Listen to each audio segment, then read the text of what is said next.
Bonsoir et bienvenue dans le podcast Dormir. Je suis Louis Duruflé et je suis très heureux de vous présenter le 11e épisode du tout premier podcast de mon studio, Flamboyance.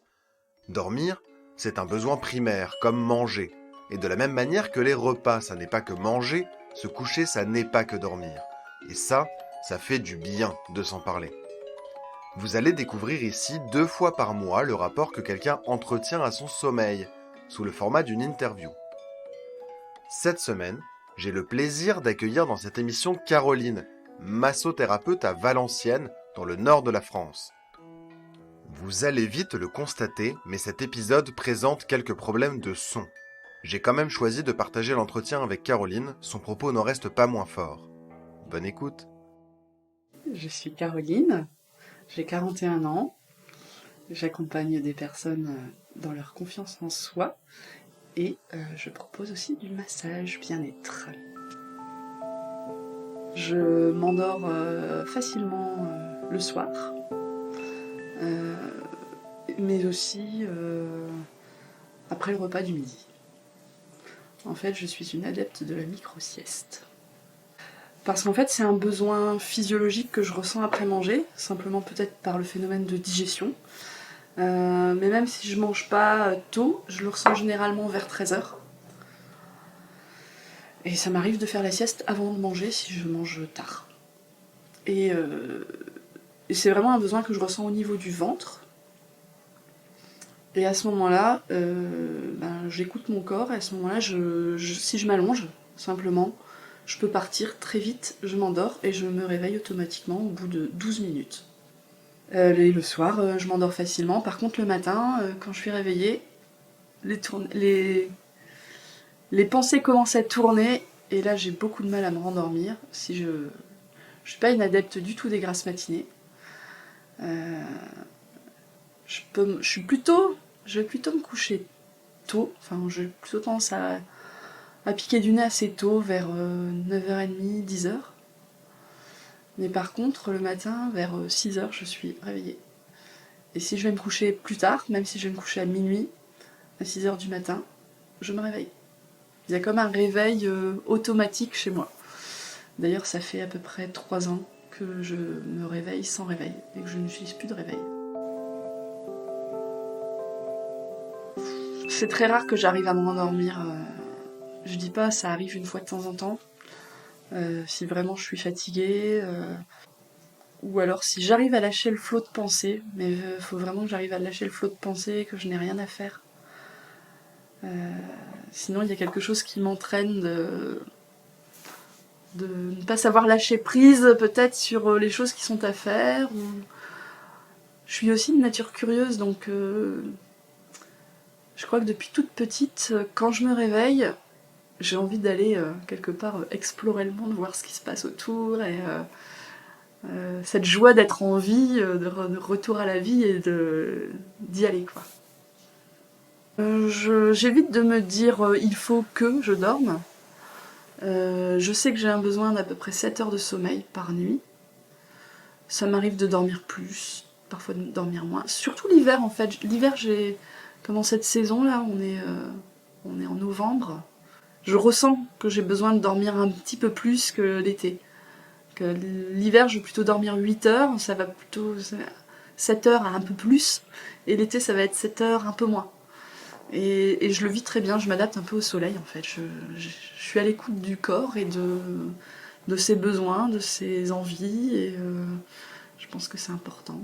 Je pense que le fait d'être à l'écoute de mon corps, de mes besoins, et de constater que c'était pas forcément le cas de tout le monde, ça m'a plutôt amené à sensibiliser les autres personnes sur ça, des personnes qui courent tout le temps, qui n'arrêtent pas, qui ont du mal à s'endormir. Et puis il y a quelque part, il y a aussi une notion sociale quand on est... Enfin moi, en tout cas, j'étais plus jeune. Je ne me considère pas encore vieille, mais c'est plus cool d'aller se coucher tard. Et quelqu'un qui va tomber de sommeil à 9h30, 10h, finalement, c'est un pépé ou c'est une mémé.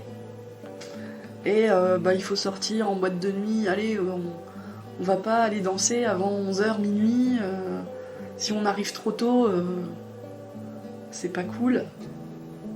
Et en fait, moi, ça me correspondait pas du tout. Et à l'inverse, tu te lèves tôt le matin, à 7h, oh non, moi je suis encore dans mon lit, ah ouais, non, moi faut pas me bousculer le matin. Et en fait, moi je me sentais un peu à côté de ça, je me suis dit, tiens, pourquoi Moi je trouvais ça très cool justement de pouvoir me lever à 7h du matin, aller me balader dans la nature, voir l'éveil des petits oiseaux, la brume sur les pâtures. Et je trouvais ça très très beau, et quelque part c'était justement... j'avais cette joie de découvrir un matin que peu de monde ne voyait. Est-ce qu'il y a des bruits auxquels tu es sensible? En fait, mes parents m'ont toujours emmenée partout. Ils se sont jamais empêchés de sortir avec ma sœur et moi. Enfin, ma sœur a 2 ans de moins. Mais apparemment, j'étais un bébé qui dormait partout. Dans le bruit ambiant, on posait mon couffin dans un coin et je dormais dans la pièce où tout le monde vivait. Et c'était pas un souci. Des fois, je suis surprise de voir des gens qui doivent isoler leur enfant dans une pièce sans bruit, on doit baisser la voix pour que le bébé dorme. Alors peut-être qu'il y a différentes natures de bébés, mais moi, dans un bruit ambiant, je suis parfaitement capable de dormir. Par contre, ce qui va me déranger, c'est si on alterne du silence et des cris, ou alors simplement si on prononce la phrase « elle dort ». Ça, le bruit des voitures, c'est un truc qui me réveille. Pourtant, c'est bruit ambiant. Autant je peux dormir dans une pièce avec des gens qui parlent, mais le bruit des voitures, c'est quelque chose qui, pour moi, est stressant. C'est pas quelque chose que mon cerveau identifie comme quelque chose de sécurisant. Alors, tu vois, moi, je fais du massage, et la notion de toucher est aussi importante, en fait. C'est un sens qui est vital. Et il y a peut-être la notion... Moi, j'étais très câline quand j'étais petite. Et donc j'étais souvent dans les bras de ma mère ou de mon père. Et il est possible que je m'endormais sur eux aussi après en étant un peu plus grande. Mais je pense qu'il y a aussi une question de sécurité, en fait, de sentiment de sécurité. Quand tu te sens en sécurité, je pense que tu es capable de dormir à peu près n'importe où. Ça m'empêche pas de boire un jus d'orange le soir ou de manger une orange ça c'est assez polémique. Enfin, il y a des médecins qui vont dire non, il y a des médecins qui disent non, on s'en fiche, en fait, justement, les vitamines sont mieux assimilées la nuit. Il y a des théories complètement différentes, donc je me contente de vivre, et puis de dormir, de vivre, de dormir, même si dormir c'est aussi la vie. Et voilà, je me pose pas de questions. Je pense que le fait d'angoisser, de se dire si je fais ça, après je vais mal dormir, effectivement, peut-être qu'on se programme déjà à avoir des problèmes de sommeil. Donc en fait, je me dis que dormir pour moi c'est pas un problème. Et effectivement, c'est pas un problème. Tu peux m'expliquer quels sont tes rituels du matin? Je m'étire, je fais quelques mouvements. Ça c'est peut-être l'âge aussi, mais je suis un peu rouillée en me réveillant le matin, donc j'ai tendance à faire quelques mouvements. Éventuellement, si j'ai un petit peu mal, je vais faire quelques mouvements de yoga, mais c'est pas forcément un rituel. Ça serait bien. Ouais, j'essaye un peu, mais j'avoue que des fois j'ai plus envie de faire d'autres choses, donc j'avance dans ce que j'ai à faire, ce que mon cerveau me dit, il faut que je fasse ci, il faut que je fasse ça. Et ce rituel de mouvement, ce serait rester dans le corps, prendre soin du corps avant de partir justement dans le mental et toutes les activités qu'on peut avoir. Alors je parle d'activités de bureau plutôt, parce que j'ai beau faire du massage, je fais aussi beaucoup de travail sur ordinateur, se faire connaître, faire des publications, préparer des choses, ou envoyer des mails, ça fait partie aussi du travail. Par contre, effectivement, revenir dans le corps pour masser, ça c'est nécessaire, ça fait partie des rituels. Moi, je reçois jamais une personne sans avoir fait un petit rituel corporel pour réchauffer le corps, réchauffer les mains, décontracter aussi, parce qu'on peut pas masser en étant soi-même tendu. Donc oui, le corps est important, effectivement. Ça peut être aussi une bonne porte d'entrée dans le sommeil pour les gens qui pourraient avoir des difficultés à s'endormir, de revenir à la respiration, aux sensations, des zones du corps qui reposent sur le matelas. Un toucher de corps aussi, parce que oui, moi, quand j'étais avec une personne, un conjoint, le simple fait d'avoir sa main ou son bras posé autour de ma taille, ça me rassurait. Il y avait un côté je suis là. Et une chaleur aussi peut-être, la chaleur de sa main, simplement posée, ça avait un côté soporifique, complet. Je partais. Ah non, on dort bien aussi, parce que l'avantage, effectivement, j'ai pas une main qui me rassure à côté de moi, mais en même temps, j'ai rien qui bouge à côté de moi.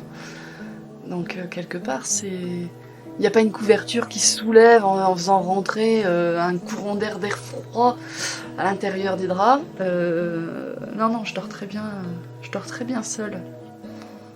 Des fois mieux, souvent mieux que accompagné. Il y a un truc. Il y a un côté lâcher prise, on ferme les yeux sur le monde qui nous entoure, donc il y a une confiance. En fait, il y a une confiance qui s'instaure quand on ferme les yeux. C'est ce que je vis aussi quand les personnes viennent se faire masser, finalement elles me font confiance. Elles dorment pas, mais elles ferment les yeux. Des fois, elles partent dans un début de petit sommeil. Alors après, c'est mon travail aussi de ne pas les laisser complètement partir pour qu'elles puissent profiter du massage. Mais il y a ce côté touché qui est agréable, qui peut même devenir rassurant. La personne est allongée. Moi, en plus, elle est allongée au sol sur un futon, donc c'est large. Donc elle est vraiment sécurisée, elle ne va pas tomber d'une table. Et il y a ce côté fermer les yeux aussi. Qui n'est pas une injonction que je leur donne, mais naturellement, les gens, ils se détendent, ils ferment les yeux. Ça m'est arrivé qu'une seule fois où j'ai une personne qui gardait les yeux ouverts.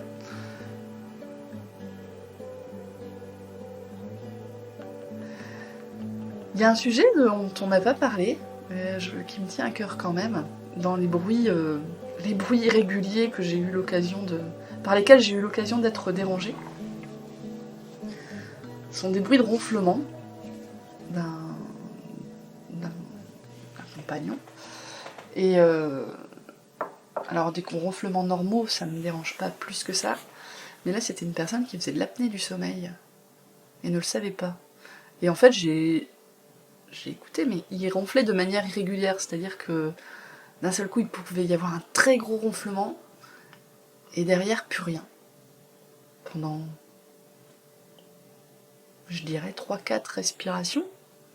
Et encore un nouveau gros ronflement, ou 2-3, et en fait, je voyais que sa respiration se bloquait au niveau de sa gorge, ou au niveau de son ventre, enfin je sais pas, ça se bloquait.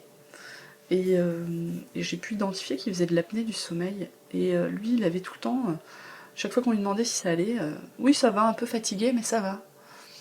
Et il se trouve que mon père fait aussi de l'apnée du sommeil. Et mon père est bien portant, et je me disais, c'est réservé aux personnes bien portantes en fait, l'apnée du sommeil. Et le compagnon avec qui j'étais n'était pas du tout bien portant. Et je lui dis, mais c'est bizarre, je pense que tu fais quand même de l'apnée du sommeil. Et quand il a fait le test, effectivement, il faisait de l'apnée du sommeil.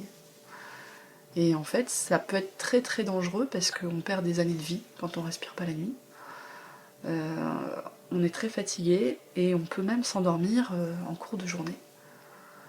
On devient irritable, on peut s'endormir en cours de journée. Mon père, il s'était endormi au volant. Heureusement, la personne à côté de lui l'a réveillé juste à temps. Et la personne qui lui parlait, d'un seul coup, s'est rendu compte qu'il avait les yeux fermés. Donc voilà, je voulais quand même sensibiliser sur ce point-là de l'apnée, parce qu'en tant que, on va dire, dormeuse d'à côté ou dormeur d'à côté, on peut détecter quand même des maladies chez son compagnon ou sa compagne.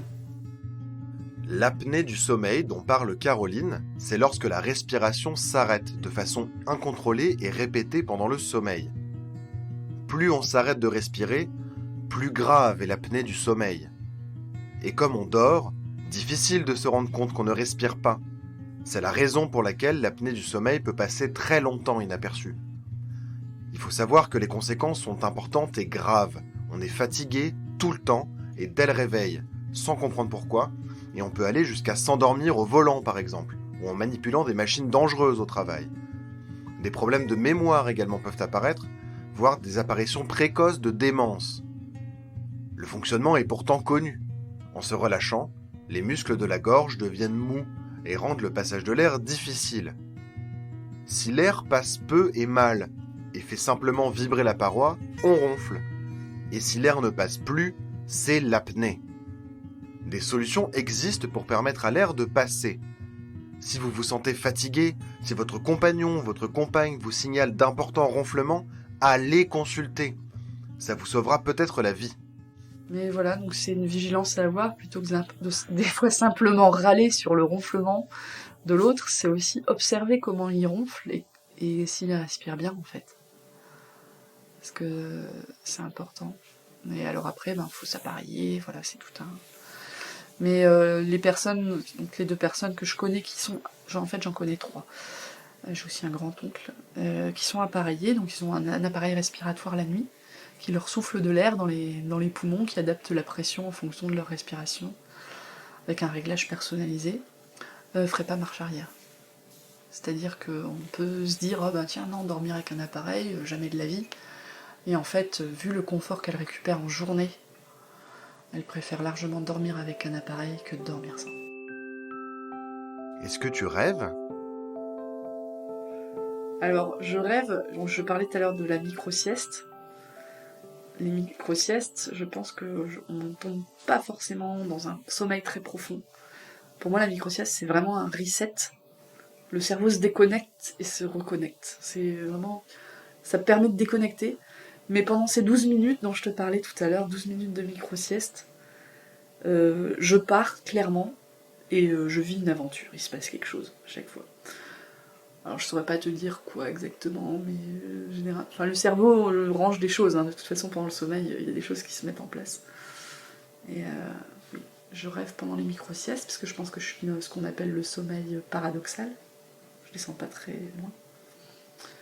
Et après, oui, je rêve, je sais que toutes les nuits je rêve et je me souviens plus ou moins de mes rêves. Cette nuit par exemple, je suis rentrée chez moi, il n'y avait plus de porte à mon appartement. Et la voisine d'à côté, elle avait rien dit.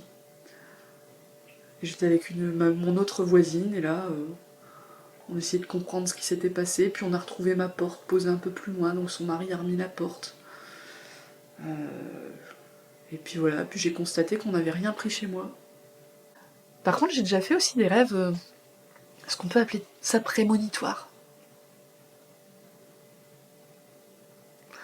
Et j'ai remarqué le rêve prémonitoire, entre guillemets. Ça m'est arrivé 2 fois dans ma vie, peut-être plus. Mais je m'en souviens vraiment quand j'habitais Berlin.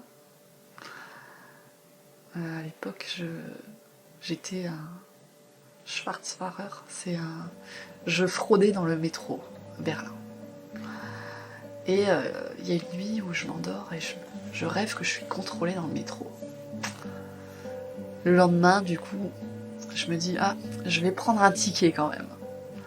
Ce jour-là, je me fais pas contrôler. Et le soir, je me recouche et je me dis, tiens, je me suis pas fait contrôler.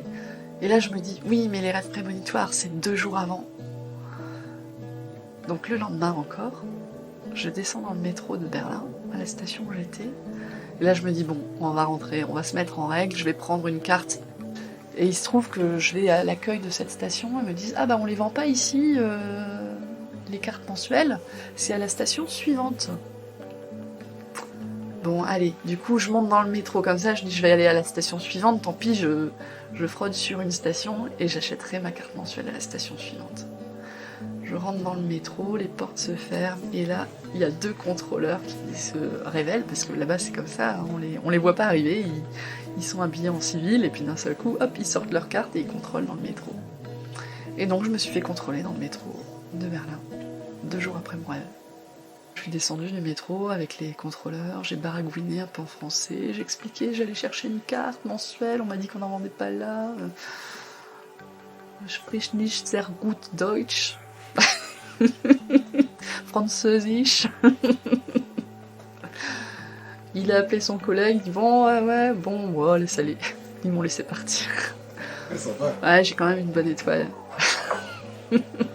Mais ça a eu lieu quand même, je me suis quand même fait contrôler après, 2 jours après le rêve où je me faisais contrôler. Et pourquoi j'ai dit 2 jours après? Parce que ça m'était déjà arrivé une autre fois aussi d'avoir un rêve, je sais plus ce que c'était, et de constater que ça s'était passé 2 jours après. C'est pas toujours simple de s'en souvenir, mais tu peux me raconter ta pire nuit de sommeil? Une nuit vraiment pas bonne, c'était une nuit où je crois c'était ça, j'étais partie avec un copain, on est parti du côté de Dieppe. On a cherché un hôtel sur la côte, on n'avait rien réservé. Et il se trouvait qu'il y avait un événement, je sais plus si c'était pas les cerfs-volants, non c'est pas dans ce coin-là, enfin je sais plus. Enfin, on n'a jamais trouvé un endroit, un hôtel où dormir et du coup on a été obligé de dormir dans la voiture, une petite voiture. Donc mal installée, on n'a pas eu chaud, tout habillé avec les chaussures, parce que tu gardes tes chaussures parce que sinon t'as froid aux pieds. On n'avait rien prévu, on n'avait pas de couverture, on n'avait pas prévu de dormir dans la voiture du tout. Donc à part le réveil avec vue sur la mer, non, c'était pas une bonne nuit. Il y a mieux, quoi. Il y a mieux, mais ça. La période de ma vie où j'ai eu plus de mal à dormir, effectivement le soir j'avais du mal à dormir, c'était la période du lycée, où là j'étais soucieuse du bac, de l'avenir professionnel, de quelle orientation j'allais prendre. Là j'avais des soucis qui me trottaient dans la tête vraiment, vraiment, vraiment. C'est vraiment des questions existentielles, il y avait des notions aussi de...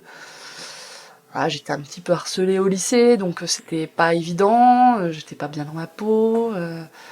À ce moment-là, effectivement, j'ai des problèmes de sommeil, mais je dirais que c'est la seule période de ma vie où j'ai vécu ça.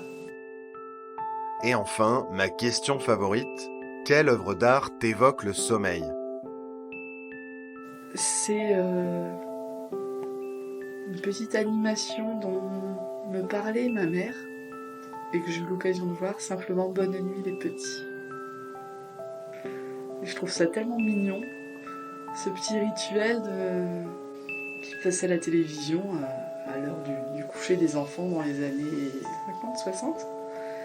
Et du coup, je trouve ça mignon, ce petit dessin animé qui est finalement autour du sommeil, de souhaiter bonne nuit, qu'on emmène au pays des rêves. Et finalement, on est tous des petits-enfants quand on va se coucher. Coucou, c'est Louis à nouveau. Merci pour l'écoute de cette émission et surtout un grand merci à Caroline d'avoir accepté de nous raconter son sommeil. Vous pouvez la retrouver en cherchant Caroline Spriet, le premier pas, sur internet. Caroline est une excellente masseuse. Je suis passé par ses mains expertes depuis l'enregistrement de cet épisode. Je suis un peu ému, c'est mon tout premier podcast professionnel et j'espère sincèrement qu'il vous a plu. Partagez cet épisode pour que collectivement on accède à un meilleur sommeil, plus proche de nos rythmes et de nos besoins. Et venez échanger avec moi tous les lundis à 19h sur Twitch, YouTube, Facebook et Instagram. On écoute les podcasts sortis la semaine précédente et ce sera hyper facile d'échanger sur votre sommeil. Vous pouvez retrouver toutes les informations concernant l'émission sur le site du studio, flamboyance.fr. Nous sommes présents sur Facebook, Instagram, Twitter, LinkedIn et YouTube. Tous ces comptes sont au nom du studio. Il y a également une propre page Facebook Dormir le podcast. Allez, bonne nuit maintenant.